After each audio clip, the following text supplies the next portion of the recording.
하나님 아버지 감사합니다. 오늘 이 밤에 하나님께서 우리에게 허락한 말씀들을 사모하는 심령 위에 부어주시고 하나님 그 말씀이 우리의 삶에 귀한 생명이 되어서 우리 삶에 온전히 드러나는 우리의 삶의 원동력이 되게 도와주시옵소서.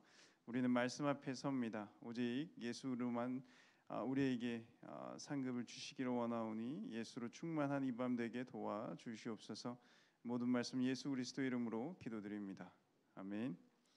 하나님께서 오늘 우리에게 주시는 말씀은 요한계시록 2장 12절에서 17절까지의 말씀입니다.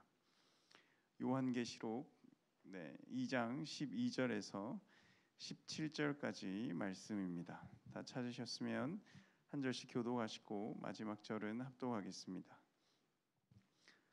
버가모 교회의 사자에게 편지하라. 좌우에 날선 검을 가지신 이가 이르시되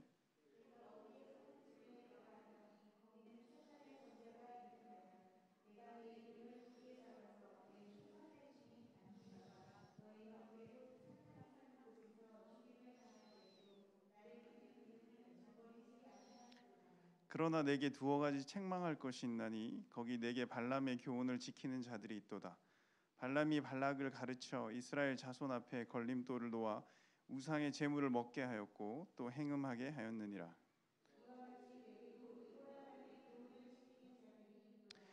그러므로 회개하라. 그리하지 아니하면 내가 내게 속히 가서 내 입의 검으로 그들과 싸우리라. 성령이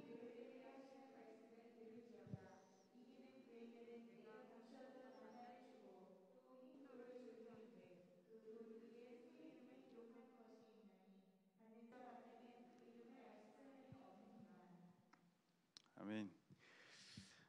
오늘 좀 안타까운 이야기로 말씀을 시작해 보도록 하겠습니다. 제가 대학 캠퍼스에서 선교단체에 활동하며 있을 때 어느 한 날은 되게 열심히 했던 선배들이 찾아와가지고 이런 이야기를 하는 거였습니다. 너희들이 아직 이러고 있냐라는 말이 있어요. 너희가 세상에 이제 안 나가봐서 그렇지 너희들이 지금 이러고 있으면 안 된다라는 거예요. 그들이 캠퍼스에서 열심히 사역을 했지만 세상에서의 취업과 여러 가지 실패와 좌절을 겪으면서 참 자신의 믿음에 대한 회의를 그렇게 표현하는 것이었습니다. 우리가 사역을 하다가 또 믿음 생활을 하다가 이렇게 실망과 좌절을 겪을 때가 있습니다. 우리가 이렇게 한들 무슨 소용이 있을까? 우리가 믿음을 지키면서 우리가 성경을 읽고 말씀을 듣고 우리가 이렇게 찬양하는 것이 우리의 삶에 정말 무슨 유익이 있을까? 아무런 변화도 없고 계속해서 힘들기만 한데 우리가 계속 이렇게 살아야 하는 것인가? 세상에서 이렇게 불편을 겪으면서 그리고 세상과 대립하면서 그렇게 지내는 것이 과연 옳은 것인가 하는 의문들이 들 때가 있는 거죠.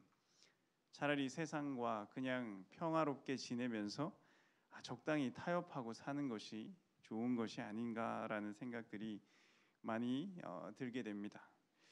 어떤 열중하던 이런 생각이 드는 것을 우리가 청년들 말로 이렇게 현타가 왔다라고 이제 표현을 하는 거죠. 이게 뭐냐면 어떻게 열중하던 일에 급격하게 의욕이 떨어지고 회의감이 드는 것을 이야기합니다. 그 회의감이 밀려올 때 드는 그런 아쉬움과 무기력증을 그렇게 표현하는 것이죠. 직장에서 이렇게 현타가 왔다라는 느끼는 청년들이 있다고 이야기합니다. 워라밸을 포기하고 죽어라 일을 했는데 갑자기 돌아온 것은 건강에 무리가 왔을 때, 또는 나는 열심히 일해서 월급을 받는데 옆에서 부동산이나 재테크로 돈 버는 엄청난 수입을 올리는 사람들을 볼 때, 그리고 열심히 일하는 것보다 옆에서 일은 하지 않다가 정치나 인맥 등등으로 더 후한 평가를 받을 때입니다. 이것은 어떻게 해요? 자신의 노력에 대한 어떤 배반. 내가 여태껏 내가 한 것은 뭐지? 다 이거 지금 다 쓸데없는 짓이었네. 다 헛것이었다라는 듯이 생각이 들 때 자기 스스로가 자괴감 속에 빠지는 것을 의미합니다. 교회 안에서 기도 열심히 해도 내가 아무것도 구하는 것이 없네. 내가 믿음을 지키며 살았는데도 오히려 더 힘만 들고 힘만 빠지는 것입니다. 내가 교회에서 말씀대로 내가 순종을 했는데 뭐 나에게 주어지는 것이 하나도 없고 오히려 더 안 좋아지는 거예요. 이럴 때 그 현타가 온다 이야기하는 것이죠. 그 왜 그게 올까요, 여러분? 왜 우리의 신앙생활에서 그것이 오는 이유는 무엇일까요? 그것은 우리의 신앙생활의 목적이 잘못되었기 때문입니다. 이것은 뒤에 이야기하기로 하고요. 그렇게 이렇게 어떤 힘듦, 어려운, 우울감, 이런 무기력증이 찾아올 때 이것들 그 감정의 틈을 비집고 찾아오는 것이 슬그머니 예전에 즐겼던 유혹의 손길들이 다시 우리를 찾아옵니다. 야, 그 쓸데없는 짓이었어. 다시 놀자. 그렇게 세상의 유혹거리들로 빠지기도 하고 옛날에 즐겼던 것들이 다시 슬쩍 나를 찾아오기도 하는 거죠. 그렇게 영적인 우울의 때를 비집고 우리의 세상의 유혹이 찾아올 때 우리는 어떻게 해야 하는가 하는 그 신앙의 물음들을 오늘 이 버가모 교인들에게 펼쳐지는 이야기들을 통해서 우리가 함께 알아보았으면 좋겠습니다. 이 버가모 교회의 교인들은 정말 힘들고 어려운 시기를 잘 겪지만 이들에게 신앙의 유혹들이 찾아옵니다. 그때 그 유혹들을 이기지 못하고 신앙의 순수성이 이렇게 파괴되는 그렇게 세속화되는 교회의 모습들을 보여주고 하나님께서 오늘 그것을 책망하는 것을 보여주고 있는데요. 이 시간들을 통해서 우리의 신앙의 순수성들은 과연 우리가 좋을 때나 좋지 않을 때나 잘 지켜지고 있는지 그렇게 우리를 새롭게 돌아보는 시간 되시기를 소망합니다. 버가모는 서머나에서 또 약간 북쪽으로 이제 떨어진 지역이었습니다. 버가모는요 이렇게 상당히 좀 고지대였다고 해요. 이렇게 고지대. 그래서 이렇게 낮은 곳에서 이렇게 위로 이렇게 높이 이렇게 올려다보는 그런 지역이었습니다. 이런 지역을 이제 선호하는 어떤 곳이 어떠한 것일까요? 이런 곳을 선호하는 사람들이 이렇게 누군가를 나를 이렇게 높이 우러러봤으면 좋겠는 것, 바로 우상들이죠. 그래서 여기는 신전들이 굉장히 앞다투어서 그 자리 좋은 자리를 차지하려고 모여들기 시작했습니다. 한 700 정도 고지에 가장 좋은 자리에 누가 있을까요? 우리가 첫 번째라고 이야기하는 제우스 신전. 제우스 신전이 거기에 자리를 잡고 또 이제 거기에서 이제 유명한 그 다음에 뱀이 지팡이를 휘감은 그것을 가지고 있는 의술의 신, 뭐 아스클레피오스 신전, 그리고 아우구스투스, 그리고 테라이아누스, 칼리쿨라 등 로마 황제들의 신전들이 거기에 줄줄줄줄 이렇게 자리하는 거예요. 그래서 신전들이 완전히 그렇게 꽃피운 도시가 바로 버가모가 되었습니다. 그래서 13절 말씀에서 오늘 이 버가모를 어떻게 표현하냐면 사탄의 권자가 있는 곳이다라고 표현하고 있습니다. 사탄이 그리고 사는 곳이다라고 표현을 하고 있는 거죠. 하나님께서 이런 버가모를 잘 아셨습니다. 사탄이 살고 있고 그 사탄의 권자가 있는 곳이 바로 이 버가모인데 이 버가모에도 서머나에서 폴리카비 순교한 것처럼 사탄의 권자가 있어서 이렇게 힘든 이 버가모에도 그 믿음을 지키며 순수함으로 살아가고자 했던 사람이 있었다라고 이야기하고 있습니다. 그래서 오늘 13절에 안디바라는 사람을 소개하고 있는데요.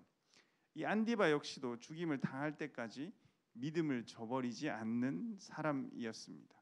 이 순교의 사람이었는데요. 전승에 따르면 이 안디바는 노치로 만든 황금 소 안에 갇혀서 그 소를 불타서 죽었다라고 이야기하고 있습니다. 이렇게 순교자의 도시인 믿음을 지켜왔던 버가모 교회가 어떤 시련이나 핍박에 의해 흔들리는 것이 아니라 오히려 이런 사탄의 이제 유혹 앞에 흔들렸다라고 이야기하고 있습니다. 이들이 외부로부터 닥친 어려움이나 두려움 때문이 아니었어요. 오히려 문제가 내부에서의 그들의 마음과 생각을 지키지 못해서, 오늘 말씀에 나와 있는 이 발람의 교훈과 니골라당의 교훈들이 그들의 신앙을 흔들어 버립니다. 마음을 빼앗아 버리죠. 그래서 그들에게 이런 생각을 가지게 만듭니다. 그래서 이렇게 우리가 믿음 지켜서 우리가 뭐 했지? 그래서 우리가 한 게 뭐 있어? 얻은 게 뭐야? 적당히 살자라고 생각하게 만드는 거죠. 그렇다면 이 계속해서 우리가 나오는 발람의 교훈과 니골라당의 교훈이지만, 다시 짧게 말씀을 드리면 발람이 누구예요?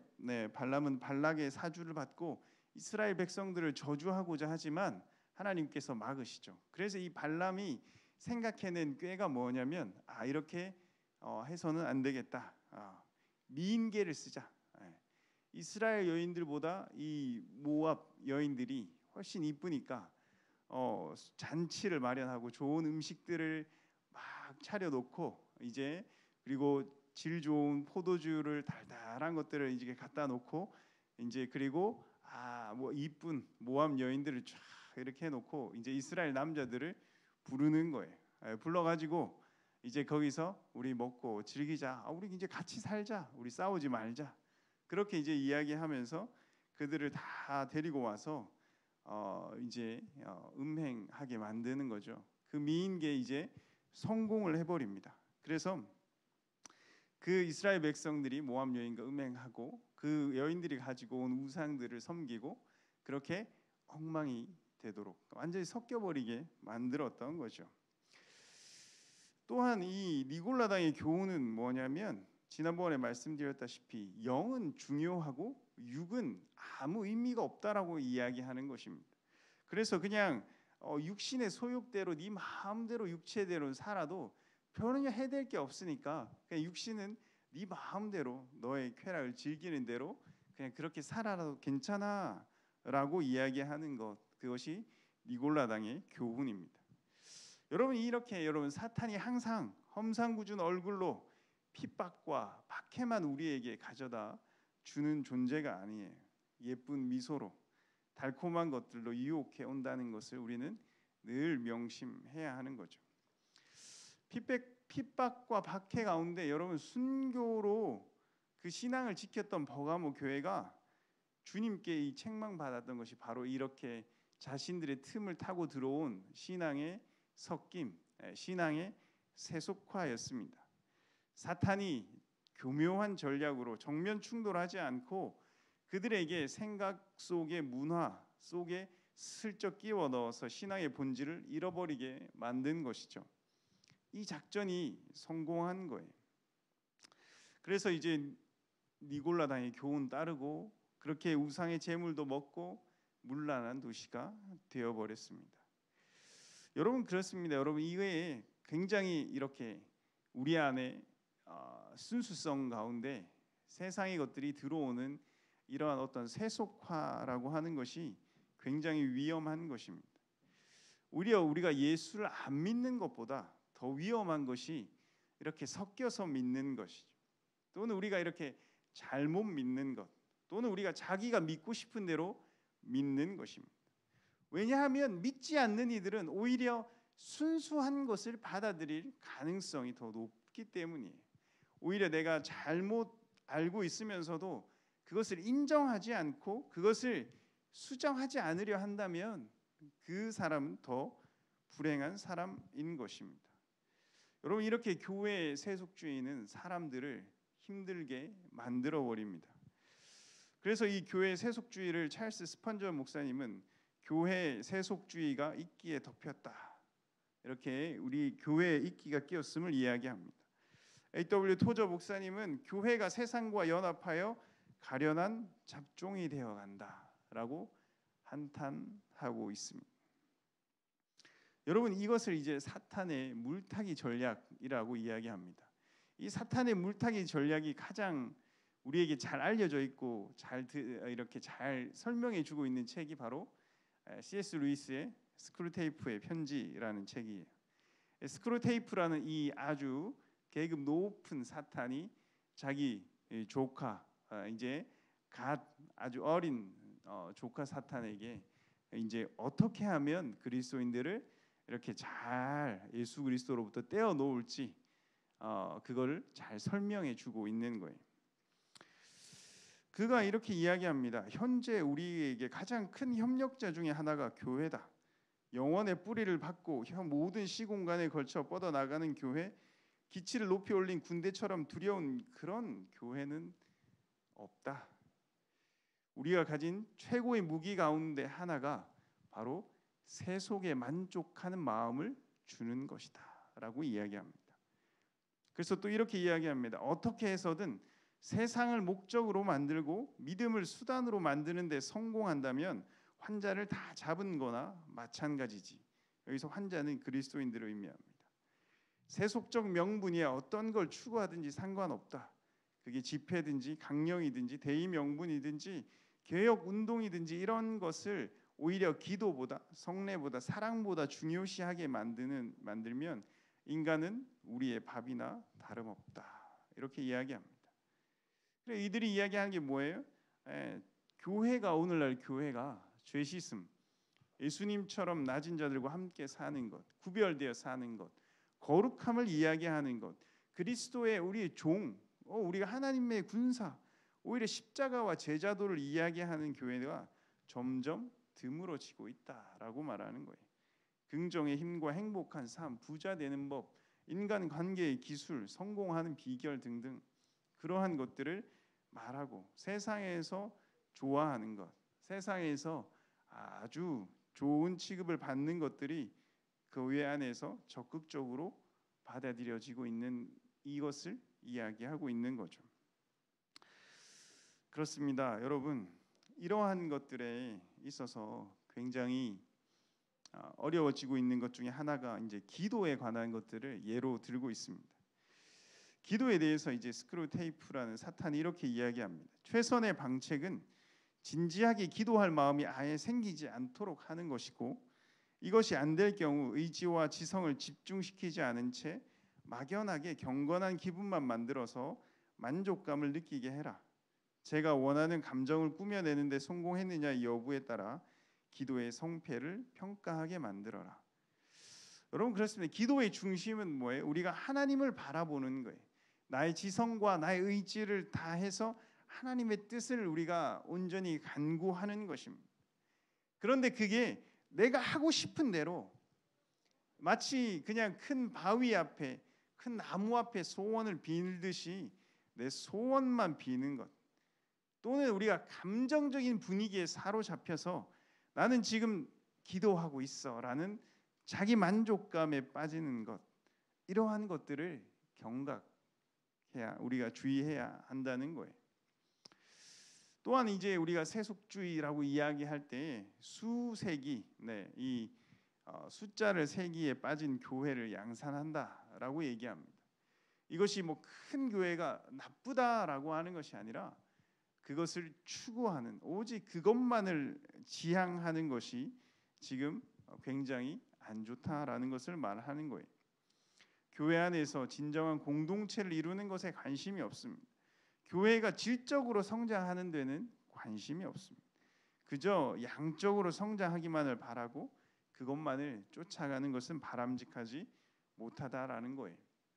지금 이 요한계시록에서 예수님이 요한에게 이야기하는 것 지금 7개의 교회를 모든 교회를 대표해서 우리들에게 말씀하신 것 또한 뭐 처음 사랑을 너희가 잃어버렸다. 그리고 너희가 죽도록 충성하라. 그리고 너희의 세속화를 경계하고 너희의 순수함을 지키라 등등 어떤 이러한 말씀들이지 너희가 뭐 교회가 작다.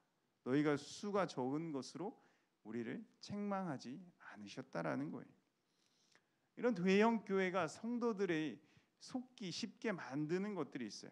착각하게 만드는 거죠. 내가 열심히 하고 있다라고 착각하게 만드는 것들은 뭐 있어요? 집단주의에 빠져서 자기 만족적인 종교 신앙생활을 하게 만드는 것들입니다. 자기 교회에서 여러 가지 프로그램들을 실천하면 오히려 그게 내 마음에 있는 허영심을 만족하게 하는 거예요. 그래서 그냥 나도 같이 하는 것처럼 영적인 교만에 빠지게 만드는 거예요. 내가 직접적으로 진실되게 내가 하는 건 아닌데 그냥 그 집단이 하고 있으니까 그 집단이 행하는 경건한 것들 속에서 나도 여기 속해 있으니까라는 그런 허영심을 만족감을 준다라는 거죠.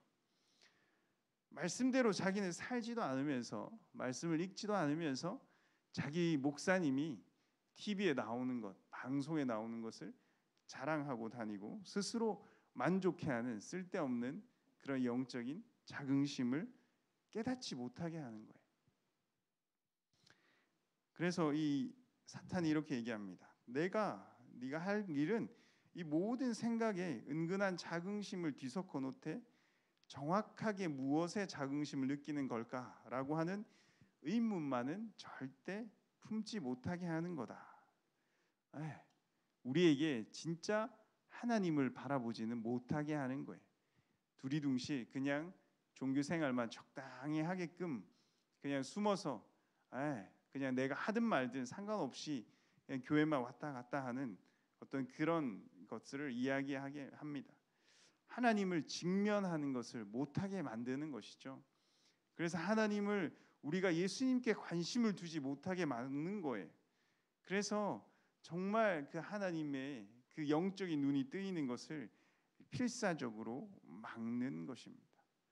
왜냐하면 그것이 자기들이 굉장히 어려워지는 것임을 알고 있기 때문이죠.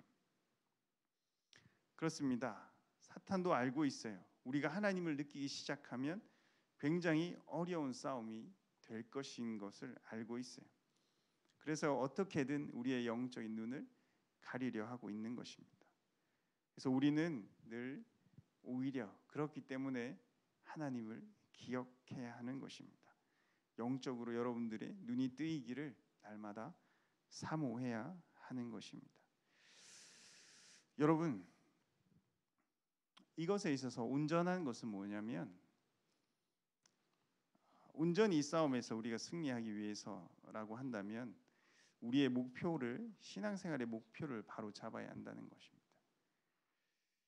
우리 그리스도인의 목표는 잘 먹고 잘 사는 것이 아닙니다. 우리의 목표는 온전한 예수님이라고 제가 말씀을 드렸습니다.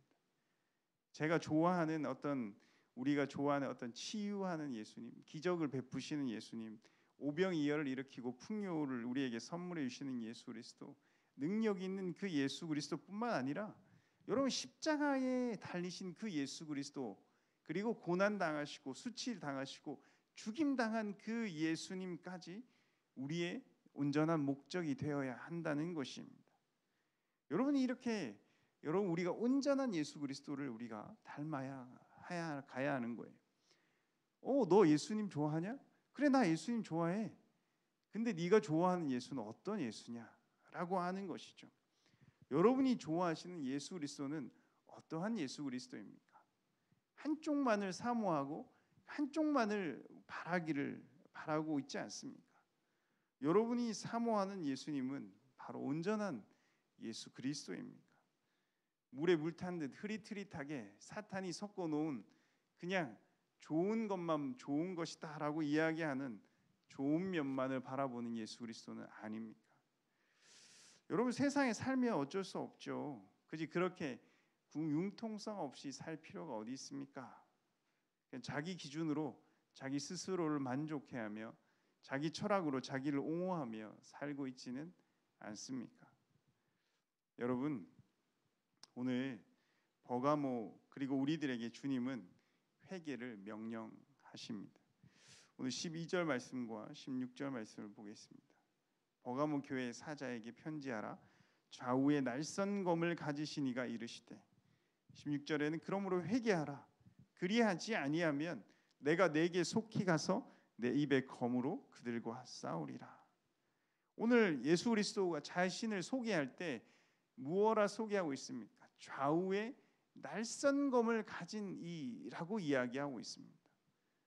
좌우에 날선 검, 성령의 검을 가지시니 그 입의 검으로 우리가 사탄과 싸울 것이다 라고 말씀하시는 거죠.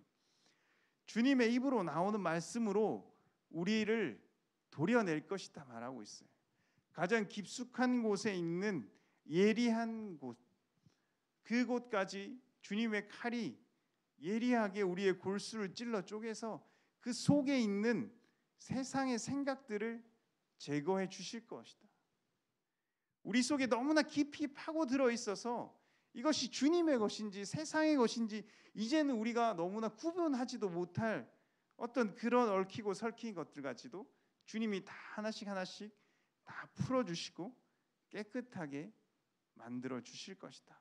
하나님께서 우리에게 이 말씀으로 좌우의 날선 이 검으로 우리를 그렇게 하나하나 깨끗하게 해부해 주실 것입니다.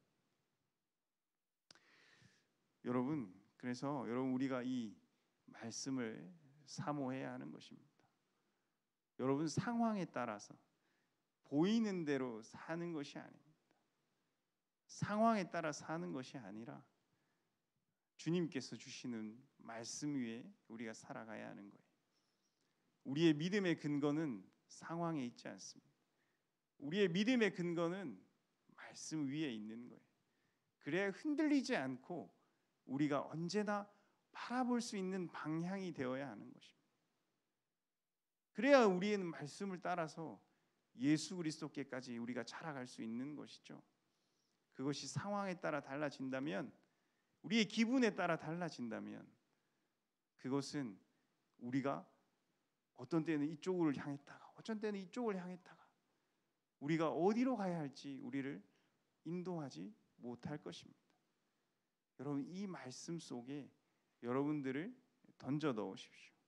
이 말씀이 나를 온전히 깨끗하게 하기를 여러분들이 완전히 사모하면서 말씀 앞에 여러분들을 날마다 내어 놓으십시오. 그래서 이 말씀이 우리의 구석구석을 다 비추며 다 해부해서 정말 좋지 않은 것까지 다 없애버릴 수 있도록 여러분 우리가 그렇게 말씀 앞에 우리를 내놓아야 하는 것입니다. 오늘 17절 말씀입니다.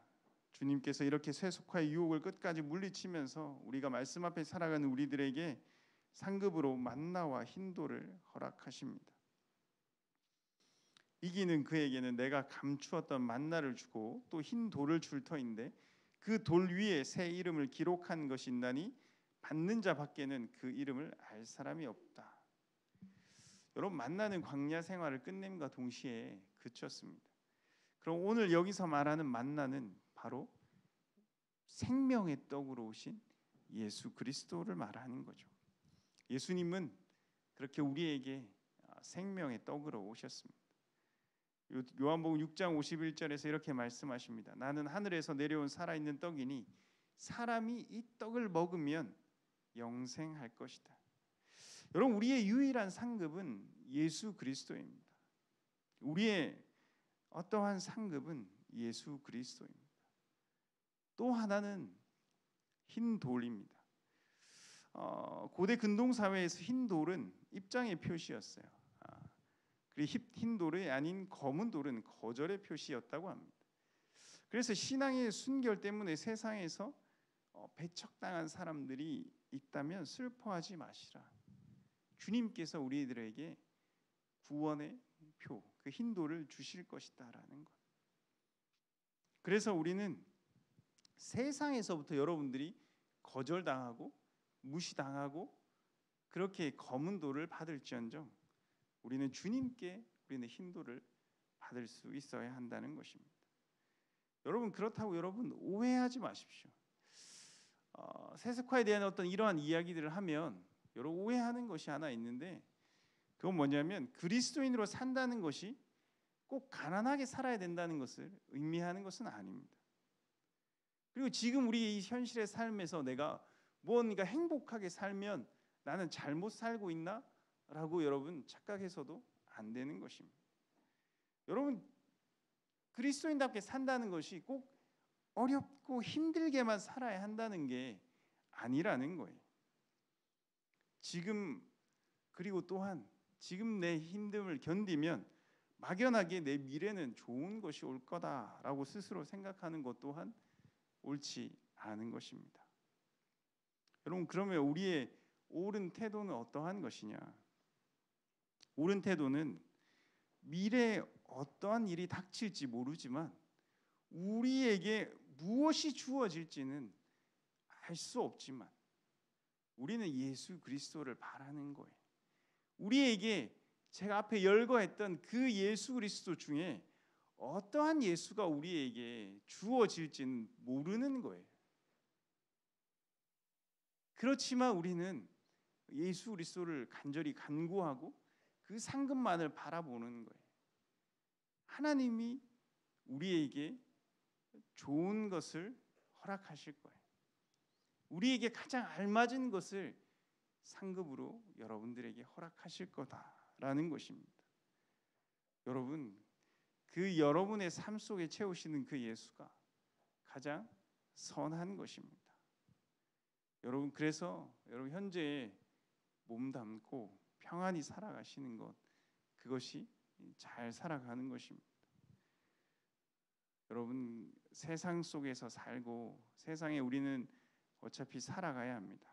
그렇지만 세상 속에서 세상의 것처럼 똑같은 것을 목표로 해서 살았을 때 그들의 신앙생활 가운데 현타가 왔다면 우리는 똑같은 것을 목표로 하지 않고 우리가 예수 그리스도를 우리의 상급으로 우리의 목표로 할 때 그 예수 그리스도가 우리에게 주어진다면 우리의 신앙은 헛것이 되지 않는 것이죠. 그래서 여러분 순수하게 신앙을 지키며 살아가는 것, 그래서 여러분들이 흰 돌을 받으시고 또 생명의 떡이신 예수 그리스도를 받으시면서 주님께 인정받는 일꾼이 되시며 그 주님 사모하며 살아가시기를 간절히 바랍니다.